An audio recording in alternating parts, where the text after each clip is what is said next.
Hello and welcome once again to this Red Gaming Tech video. Myself, Amar, so as always I'm here with the latest news from the tech world in the last 24 or so hours. Today we are going to start things off with some news from Intel regarding the 14nm supply issues. Now, Intel's issues with 14nm have been well documented. The demand for this processor has reached pretty crazy levels because obviously the amount of processors that use the 14nm architecture, you know, be it the vanilla or plus or plus or whatever, there is a crazy amount of tech that uses this particular architecture. So they have been struggling to meet demand for some time now, and it has definitely given AMD an opening which they have very much utilized to kind of bolster their efforts to be competitive once again, and obviously they have, not just due to that, but it undoubtedly is a factor. Obviously Ryzen is amazing, which helps, but still, this has definitely been something that AMD have taken advantage of, and obviously Intel have said before that they hope to solve these issues going into 2020, but unfortunately, as we approach the end of 2019, doesn't look like that's on the cards, and they stated in a letter to customers, which I'll go through in a second, that they are basically looking to increase their reliance on third-party foundries because they're in a really weird situation. So obviously they're finally transitioning to 10nm. So they don't want to put too much of their factories and production or whatever into 14nm because they're trying to transition to 10nm. But they can't cut back on the 14nm because, well, if they do, AMD is also going to be like, oh, lovely, there's even less 14nm processors available.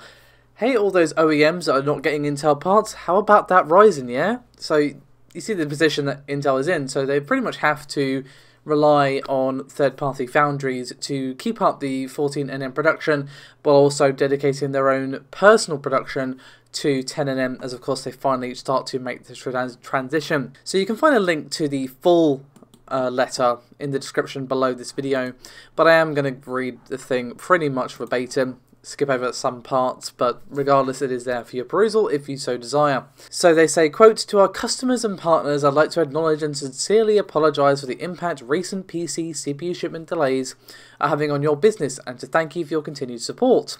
In response to continued strong demand, we have invested record levels of capex, increasing our 14nm wafer capacity this year while also ramping 10nm production. In addition to expanding Intel's own manufacturing capability, we are increasing our use of foundries to enable Intel's differentiated manufacturing to produce more Intel CPU products. The added capacity allowed us to increase our second half PC CPU supply by double digits compared with the first half of this year. However, sustained market growth in 2019 has outpaced our efforts and exceeded third-party forecasts. Supply remains extremely tight in our PC business, while we are operating with limited inventory buffers. This makes us less able to absorb the impact of any production variability which we have experienced in the quarter. This has resulted in the shipment delays you are experiencing, which we appreciate is creating significant challenges of your business. Because the impact and revised shipment schedules vary, Intel representatives are reaching out with additional information to answer your questions." So the TLDR of that is pretty much what I've already said. The production issues are still going to continue, and obviously their shift over to third-party foundries should ease it somewhat, as well as a shift over to 10nm, but it just looks like Intel has not seen what they hoped to see for the year 2020. Obviously, AMD are more focused on 10nm right now, but they're not exactly going to be complaining about this continuing on still. But speaking of Intel, they actually have a bit of a partner in crime in the form of Apple in our next topic. So you may recall some time ago Intel filed a lawsuit against Fortress Investment Group, a company controlled by Softbank, and this was in regards to various alleged patent infringements, and obviously they were suing them regarding this. And it seems Apple are joining them against Softbank and Fortress Investment Group, as Apple filed a new lawsuit, as well as Intel, against the company in response to patent infringement lawsuits. So what they're basically saying is that, according to their accusations, Fortress basically did an anti-competitive stockpiling of patents in a bid to enforce them, and have asked the court to, quote, "remedy the harms that they had already suffered from the company." So essentially this new lawsuit that they have filed with Apple has replaced the previous one that Intel filed that has since been withdrawn, but again we've got this new one now. So it does make the same accusations as previously, but it actually mentions a different set of patents. So these patents originally were issued to some pretty big names like Panasonic, Philips, Nokia. Apple claims that so far PAEs associated with Fortress have filed 25 lawsuits against the company, that being Apple, 2.6 billion to 5.1 billion in damages. So basically, they have been sued, and now Apple and Intel are counter-suing, is essentially the long and short of what I'm saying.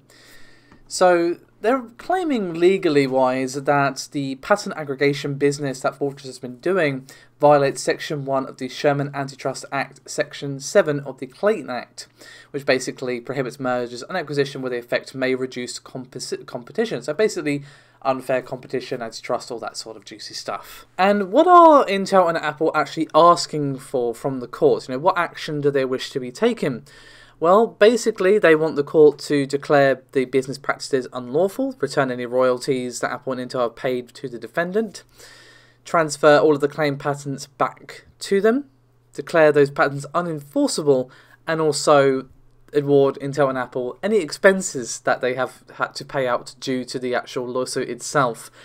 So the outcome of this could be very, very interesting indeed. If you want to read more information on this lawsuit, as well as a few statements from various people regarding this, there is a very interesting article on Reuters.com. That is where I came across this, so you will also find that linked in the description below this video. Go give that a read if you're interested. But let's move on now to something from Nvidia. So you may remember some time ago, Nvidia made the decision to open up access to use their graphics cards for VRR from adaptive sync displays. So essentially, if you wanted to have the effects of what's essentially G-Sync, but without shutting out for a G-Sync monitor, you wanted to go with another monitor, whatever brand it happens to be, not really relevant, you had the capability now to do so. Now, it did have a lot of limitations, but a very interesting report has popped up thanks to the folks over at tftcentral.co.uk, and they have noticed that more monitors than before are actually being listed with HDMI VRR as an option. So they have, ever since discovering this, reached out to Nvidia for some comments on what was actually happening.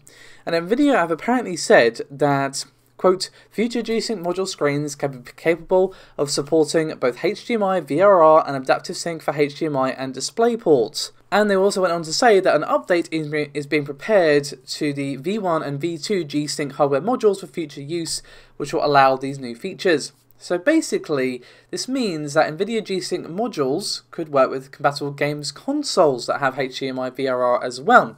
And in theory, could also work with any graphics cards based on the adaptive sync standard of a HDMI and DisplayPort. So in theory, this means that you could be able to use a G-Sync screen with an AMD graphics card for VRR. So we'll have to see how this actually ends up being implemented, but it is very, very interesting, and the capability to maybe have this fancy smanchy G-Sync monitor and have it on your console or on your PC that has an AMD card inside. Interesting stuff. So let's move on to our final topic of today, which is actually something gaming related, and it's rumblings of a Resident Evil 3 remake. So Resident Evil 2, the remake, was a huge success for Capcom. It has done really well in sales, it has reviewed really well, and generally has been regarded as an absolutely fantastic remake.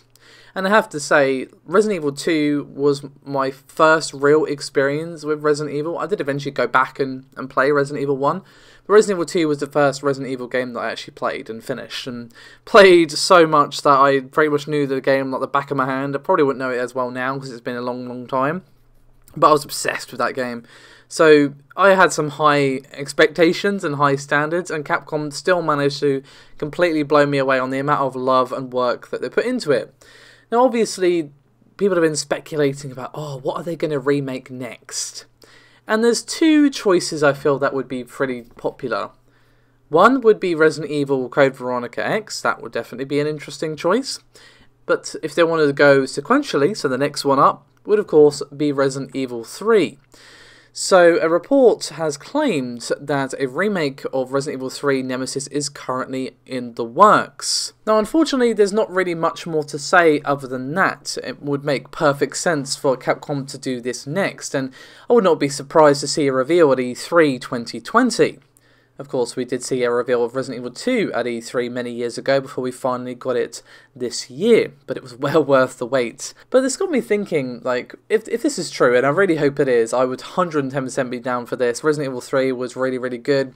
It was quite different in a lot of ways, because obviously it had these sort of choices that you could make in-game, and also the gunpowder mechanics as well, and just really sort of finished off the story that we saw in Resident Evil 2 with Raccoon City and everything like that. But my question to you guys, I guess, is what game, assuming Resident Evil 3 is the next one, what game would you like them to see them remake next? I think, to be honest, Code Veronica is the answer. Now, I know some of you might be thinking, oh, Resident Evil 4. Personally, I'm going to go with no on that one. I love Resident Evil 4. It's one of my favourite Resident Evils. I know it gets a lot of heat because it's obviously a big departure for the series, and that's kind of what started its journey into more action territory, which is obviously what got us 5, which wasn't too bad, but the less said about Resident Evil 6, the better. So Resident Evil 4 is a favourite of mine, but I just feel like it's got re-released recently. I don't know, it just wouldn't be as cool, I don't think, as Resident Evil Code Veronica, which obviously was on the PS2. So Resident Evil 4 still looks good though. I think that's why I feel this way. It still looks good even now. So does it really need a remake as much as the originals? My answer is probably no, but they might not decide to remake a side game. But Code Veronica is high up on a lot of people's lists as the best non-numbered Resident Evil, and probably one of the best Resident Evils for a lot of people as well. So let me know your thoughts, guys. What remake would you like to see them do next, assuming 3 is already in the works? Let me know your thoughts, but as always, thank you so much for watching, and I'll see you next time. Bye bye.